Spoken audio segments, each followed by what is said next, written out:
Saya ambil kesempatan untuk ucapkan berbanyak terima kasih sepanjang saya berkhidmat selaku Ahli Parlimen Pasir Gudang. Saya mendapat sokongan yang sangat kuat dan baik daripada pengundi-pengundi yang datangnya daripada PDM Mawar. Jadi terima kasih saya ucapkan. Pada kali ini juga pucuk pimpinan parti telah menetapkan supaya saya bertanding di peringkat Dewan Undangan Negeri bagi kawasan Permas. Saya percaya ini menjadi sebahagian daripada doa tuan-tuan dan puan-puan yang ada daripada PDM Mawar. Dan atas sebab itu, saya percaya dalam pilihan raya pada kali ini akan berlaku peningkatan undi daripada PDM Mawar kepada calon Barisan Nasional. Ini kerana saya yakin tuan-tuan dan puan-puan memang akan tentukan kemenangan saya dalam pilihan raya yang akan datang. Aku janji yang saya akan tuntut. Jadi atas sebab itulah saya berjumpa dengan Yang Amat Berhormat Presiden Parti dan saya yakinkan kepadanya bahawa saya memang percaya kepada pengundi-pengundi saya, termasuklah pengundi yang datangnya daripada PDM Mawar, dan mereka akan menangkan kita.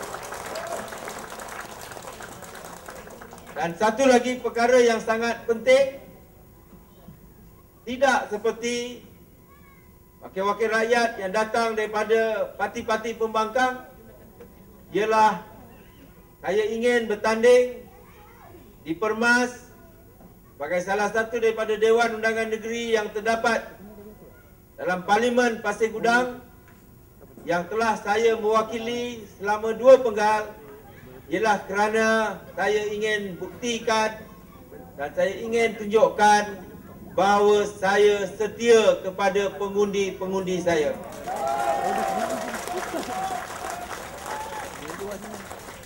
Maka dalam keadaan saya setia kepada pengundi-pengundi saya juga mengharapkan pengundi saya setia kepada saya dan akan menangkan saya. Jadi atas sebab itulah tuan-tuan dan puan-puan, saya percaya dalam pilihan raya umum yang akan datang pada 5 hari bulan, sama ada di peringkat Parlimen ataupun di peringkat Dewan Undangan Negeri, maka kemenangan akan berpihak kepada Barisan Nasional. Dan untuk kita menterjemahkan perkara tersebut, maka sudah tentulah ia bergantung kepada semua PDM yang terdapat dalam kawasan kita. Dan PDM Mawar merupakan antara PDM yang sangat penting kerana PDM Mawar mempunyai seramai 1,500 lebih pengundi. Saya difahamkan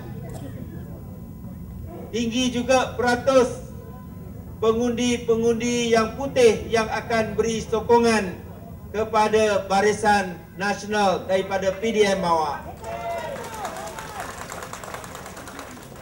Walaupun mungkin ada mereka yang hitam, saya yakin jentera parti daripada Barisan Nasional yang mendapat sokongan daripada semua parti-parti komponen, tuan-tuan dan puan-puan, dalam masa yang tinggal tidak beberapa lama lagi akan berjumpa dengan mereka yang atas pagar, akan berjumpa dengan mereka yang kelabu.